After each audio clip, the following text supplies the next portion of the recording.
በስመ አብ ወወልድ ወመንፈስ ቅዱስ አሐዱ አምላክ አሜን። ሰላም ክቡራት ተኸታተልቲ ቻናልና እንኳን ኣብ ሲቲኤም መጽሓፍ ቅዱስ ሕቶን መልስን ብድሓን መጻኹም። ንሎሚ መጽሓፍ ቅዱሳዊ ፍልጠትኩም ዝፍትሹ 25 ምሩጻት ሓጸርቲ ሕቶታትን መልስታትን ሒዝናልኩም መጺና ኣለና። ክሳብ መወዳእታ ምሳና ጽንሑ። ቅድሚ ምጅማርኩም ግና ሰብስክራይብ ዘይገበርኩም ነዛ ቪድዮ ሰብስክራይብ ብምግባር ስድራ ቤትና ክትኮኑ ተዓዲምኩም ኣለኹም። ላይኩን ግበሩ። ነዛ ቪድዮ እንተፈቲኹማ ድማ ንኻልኦት ሼር ግበሩዋ። ካብ 25 ክንደይ ከም ዝመለስኩም ኣብ ኮመንት ጻሓፉልና።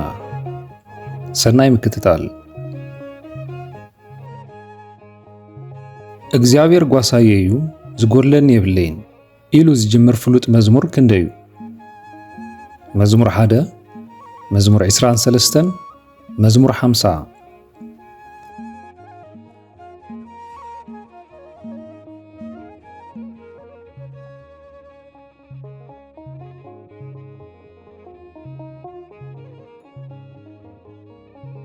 መልሱ መዝሙር 23 እዩ። እዚ መዝሙር ዳዊት ኣምላኽ ንህዝቡ ብኸመይ ከም ዝጓስዮምን ከም ዝከናኸኖምን ዝገልጽ ኣዝዩ ፍቱው መዝሙር እዩ።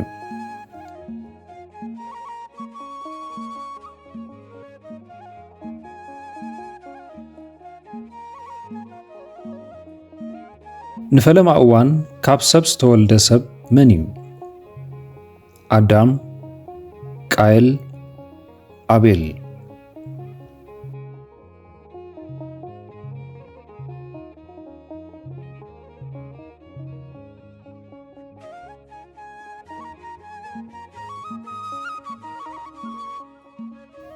መልሱ ቃየል እዩ። ኣዳም ቀዳማይ ብእግዚአብሔር ዝተፈጥረ ሰብ እዩ እምበር ኣይተወለደን። ቃየል ግና ካብ ሔዋን ተወልደ ቀዳማይ ወዲ ሰብ እዩ።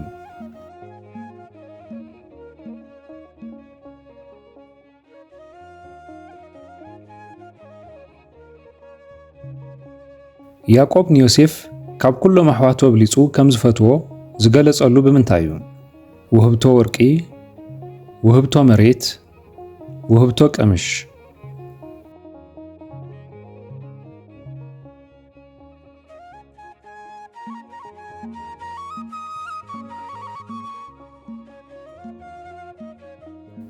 መልሱ ውህብቶ ቀምሽ እዩ።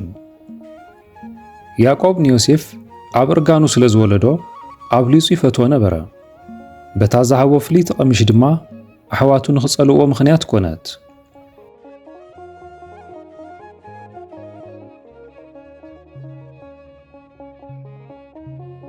ካብዞም ዝስዕቡ ሓደ ፍረ መንፈስ ቅዱስ ኣይኮነን። ፍቕሪ፣ ሃብቲ፣ ትዕግስቲ።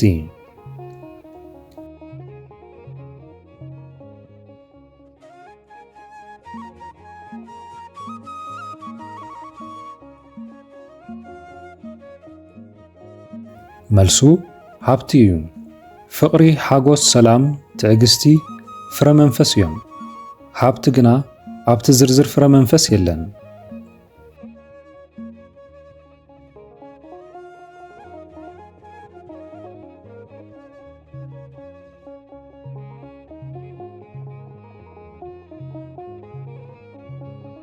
እግዚአብሔር ፀሓይን ወርሕን ከዋኽብትን ኣብ መበል ክንደይ መዓልቲ ፈጠረ?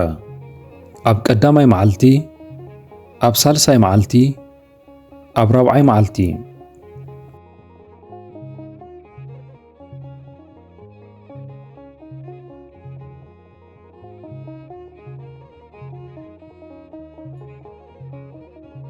መልሱ ኣብ ራብዓይ መዓልቲ እዩ። እግዚአብሔር ኣብ ራብዓይ መዓልቲ ንመዓልትን ለይትን ክፈላልዩ ንምድሪ እውን ከብርሁ ክልተ ዓበይቲ ብርሃናትን ከዋኽብትን ገበረ።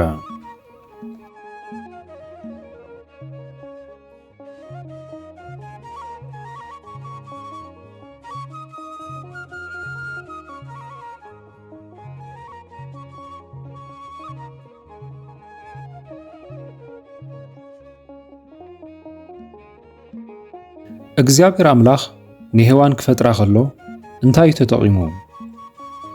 ሓመድ ምድሪ፣ ዓጽሚ፣ ጨንፈር ዕንጨይቲ።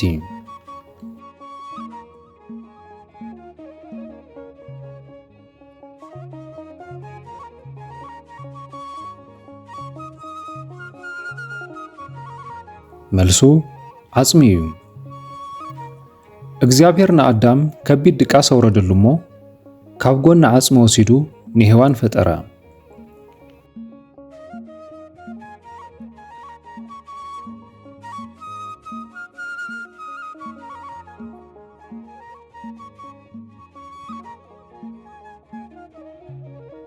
ጎይታና ኢየሱስ ክርስቶስ ካብ ሞት ምስ ተንሥአ ንፈለማ እዋን ንመን እዩ ተገሊጹ? ንማርያም መግደላዊት፣ ንማርታ፣ ንጴጥሮስ።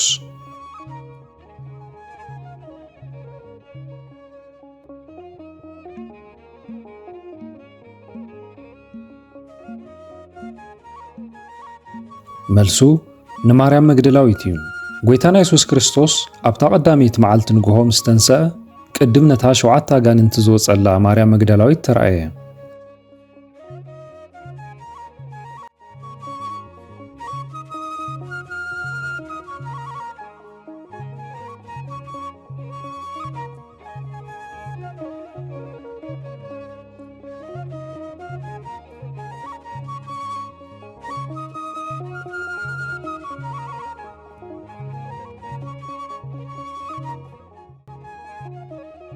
እቲ ሓያል ሰብ ሳምሶን ምስጢር ሓይሎም ምንታይ ነበረ? ኣብ ዝሓዞ በትሪ፣ ጽኑዕ ጸሎት፣ ኣብ ጸጉሩ።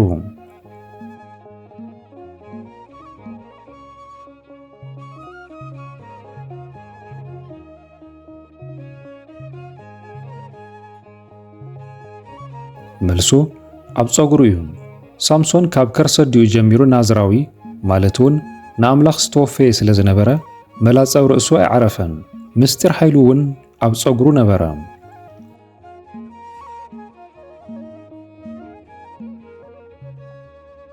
ሰበይቲ ሎጥ ናብ ድሕሪት ብምርኣያ እንታይ ኮነት? ሓዊ በልዓ፣ ሓወልቲ ጨው፣ ኦም ኮነት።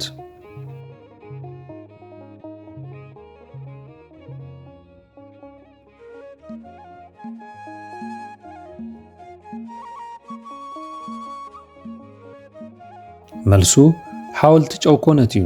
ካብ ሶዶም ካሃድሙ ከለዉ ንድሕሪት ከይርዩ ብኣምላኽ ተኣዚዞም ነበሩ። ሰበይቲ ሎጥ ግና ትእዛዝ ዘፍሪሳ ንድሕሪት ብምርኣያ ሓወልቲ ጨው ኮነት። ህዝቢ ንስጢፋኖስ ብእምኒ ክቕጥቅጥዎ ከለዉ ክዳውንቶም ክሕልወሎም ኣብ እግሪ መነ ቐመጥዎ? ኣብ እግሪ በርናባስ፣ ኣብ እግሪ ጳውሎስ፣ ኣብ እግሪ ሲላስ።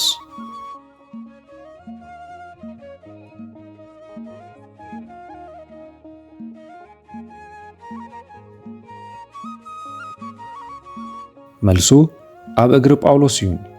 ሰማዕቲ እስጢፋኖስ ብእምኒ ተቐጥቂጡ ክሓልፍ ከሎ እቶም ሰባት ክዳውንቶም ኣብ እግሪ እቲ ሳውል ዝበሃል ጎበዝ ኣቐመጥዎ።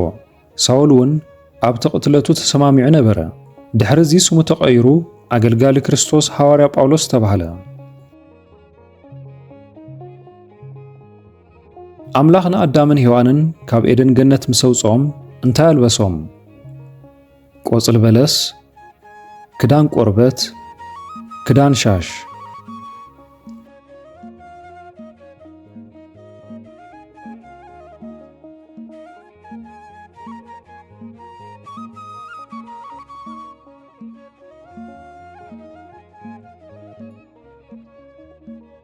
መልሱ ክዳን ቆርበት እዩ። እግዚአብሔር ኣምላኽ ንኣዳምን ንሰበይቱን ክዳን ቆርበት ገበረሎም እሞ ኣልበሶም።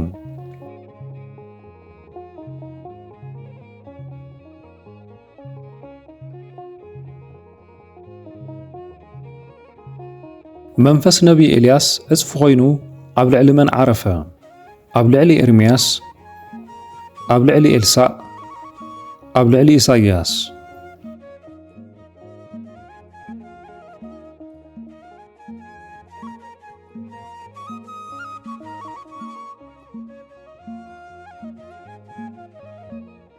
መልሱ ኣብ ልዕሊ ኤልሳዕ እዩ። ኤልያስ ብሆብላ ንፋስ ናብ ሰማይ ክዓርግ ከሎ ነቲ ካብ ኤልያስ ዝወደቐ ባርኖስ ኣልዕሎ። መንፈስ ኤልያስ እውን ኣብ ልዕሊኡ ዕጽፊ ኮይኑ ዓረፈ።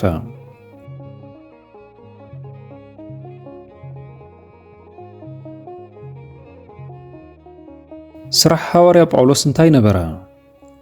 ሰፋይ ድንኳን፣ ምግፋፍ ዓሳ ኣካብ ቀረጽ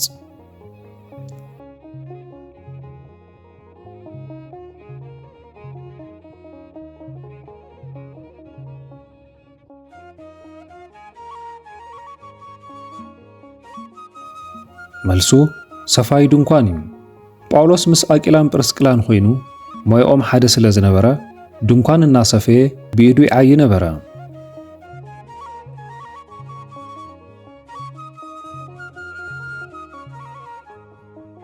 ኸንቱ ኸንቱ ናይ ከንቱ ኸንቱ እዩ ዝብል ፍሉጥ ቃል ዝርከበሉ መጽሓፍ ኣየና እዩ? መዝሙረ ዳዊት፣ መጽሓፍ ምስላ፣ መጽሓፍ መክብብ።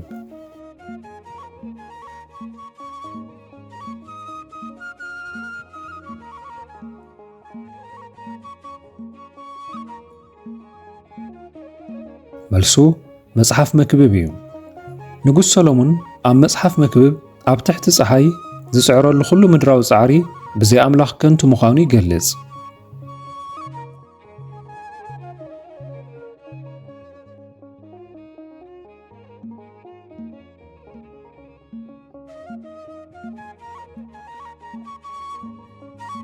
ይሁዳ ንጎይታና ኢየሱስ ክርስቶስ ኣሕሊፉ ክህቦ ምስቶም ሊቃነ ካህናት እተሰማምዕሉ ክንደይ ቅርሺ ነበረ? 50 ብሩር፣ 30 ብሩር፣ 100 ብሩር።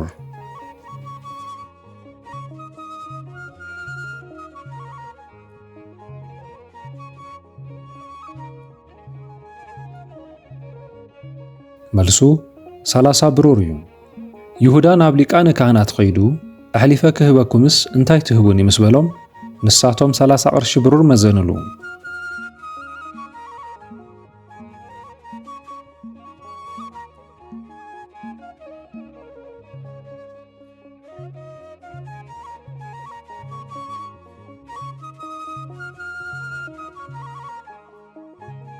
እስራኤል ንጸላእቶም ክሳብ ዝስዕሩ ፀሓይ ንወርሕን ዶ ክብላ ዝጸለይሉ ታሪኽ ኣበየናይ መጽሓፍ ይርከብ? መጽሓፍ ሙሴ፣ መጽሓፍ ኢያሱ፣ መጽሓፍ መሳፍንቲ።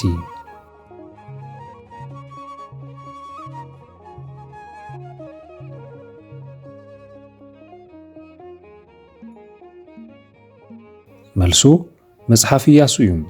ኢያሱ ኣብ ቅድሚ እስራኤል ኮይኑ ፀሓይ ኣብ ገባኦን ወርሒ ኣብ ስንጭሮ ኢሎውን ደው ይበላ በለ። እቲ ህዝቢ ሕንኦም ክሳብ ዝፈድዩ ድማ ደው በላ።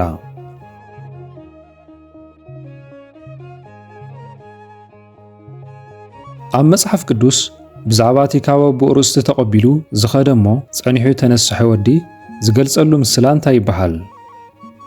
ምስላ ዝጠፍአ በጊዕ፣ ምስላ ዝጠፍአ ወዲ፣ ምስላ እቲ ዘራኢ።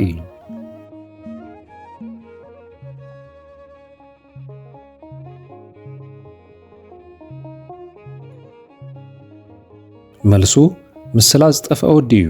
እዚ ምስላ ኣምላኽ ንኃጢአተኛታት ብኸመይ ዝበለ ዓብዪ ርሕራሕን ፍቕርን ከም ዝቕበሎም ዘርኢ ዓብዪ ናይ ሉቃስ ወንጌል ትምህርቲ እዩ።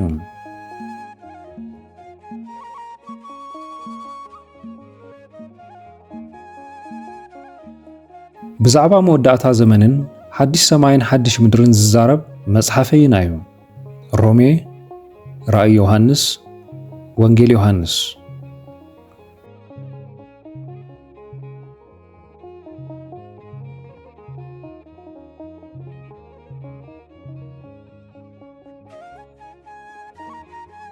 መልሱ ራእይ ዮሐንስ እዩ። መጽሓፍ ራእይ ብዛዕባ ሓድሽ ሰማይን ሓድሽ ምድርን ኣብ መወዳእታ ዘመን ዝፍጸሙ ትንቢታትን ዝሓዘ እዩ።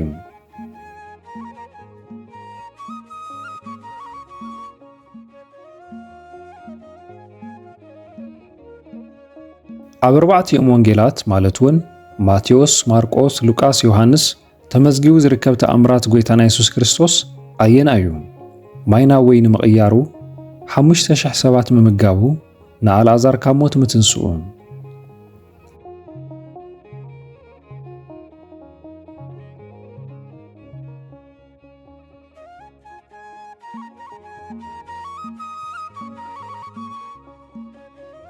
መልሱ 5,000 ሰባት ምምጋቡ እዩ። እዚ ብ5 እንጀራን ብ2 ዓሳን ን5,000 ሰብ ዘጽገበሉ ተኣምራት ኣብ ኣርባዕቲኦም ወንጌላት ተጻሒፉ ዝርከብ እንኮ ተኣምራት እዩ።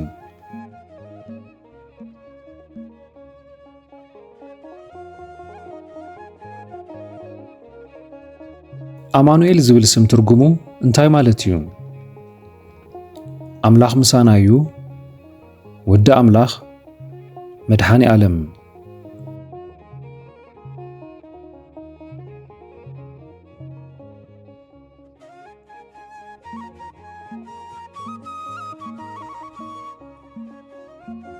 መልሱ አምላኽ ምሳና እዩ።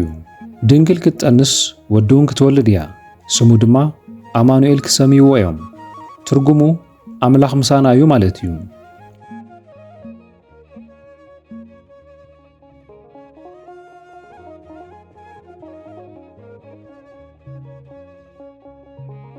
እግዚአብሔር ንነቢይ ዮናስ ናብ የነይቲ ዓባይ ከተማን ክኸይድ እዩ አዚዝዎ ነይሩ። ናብ ተርሴስ፣ ናብ ነነዌ፣ ናብ ኢያሪኮ።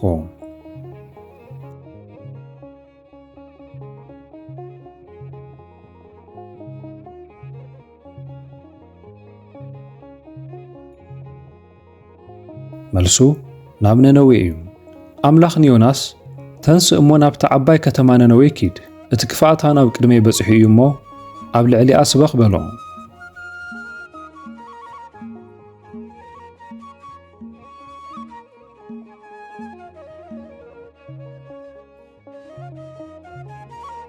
ኣብ ኢየሩሳሌም ዝነበረ መቃብር ጎይታና ኢየሱስ ክርስቶስ ነቲ ዓብዪ እምኒ ዘንከባለሎ መን እዩ? ጴጥሮስ፣ ማርያም መግደላዊት፣ መልአኽ እግዚአብሔር።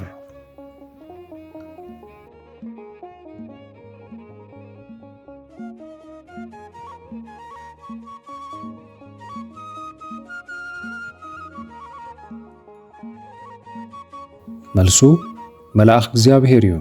ብርቱዕ ምንቅጥቃጥ ምድሪ ኾነ። መልአኽ እግዚአብሔር ካብ ሰማይ ወሪዱ መጸ እሞ ነቲ እምነ እንከባሊሉ ኣብ ልዕሊኡ ተቐመጠ።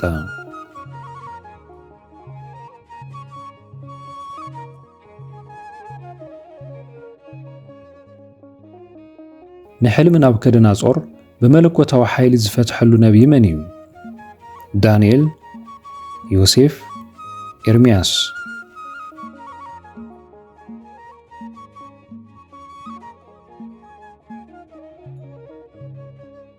መልሱ ዳንኤል እዩ።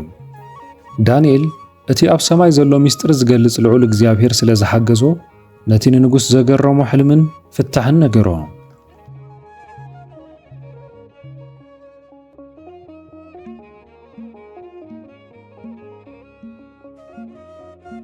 ኣብ ብሉይ ኪዳን ንብጻይካ ከም ነፍስኻ ፍቅሮ ዝብል ትእዛዝ ኣብ ኣየናይ መጽሓፍ ይርከብ? ዘዳግም፣ ዘሌዋውያን፣ ዘጸአት።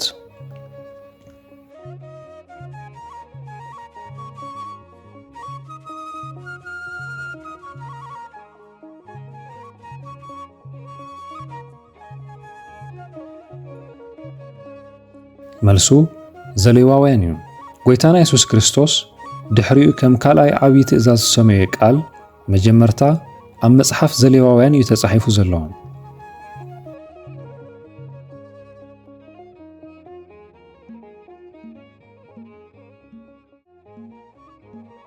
ጎይታና ኢየሱስ ክርስቶስ ኣብ ምድሪ ኸሎ ብጠቕላላ ክንደይ ሰባት እዩ ካብ ሞተ ተንስኡ? 4፣ 3፣ 5።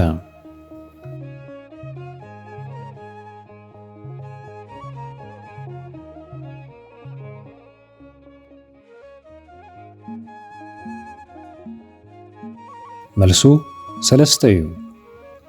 ጎይታና ኢየሱስ ክርስቶስ ኣብ ምድሪ ኣገልግሎቱ 3 ሰባት ጥራይ እዩ ካብ ሞተ ተንስኡ። ንሳቶም ድማ አልዓዛር፣ ጓል ኢያኢሮስ፣ ከምኡውን ወድታ መበለት እዮም።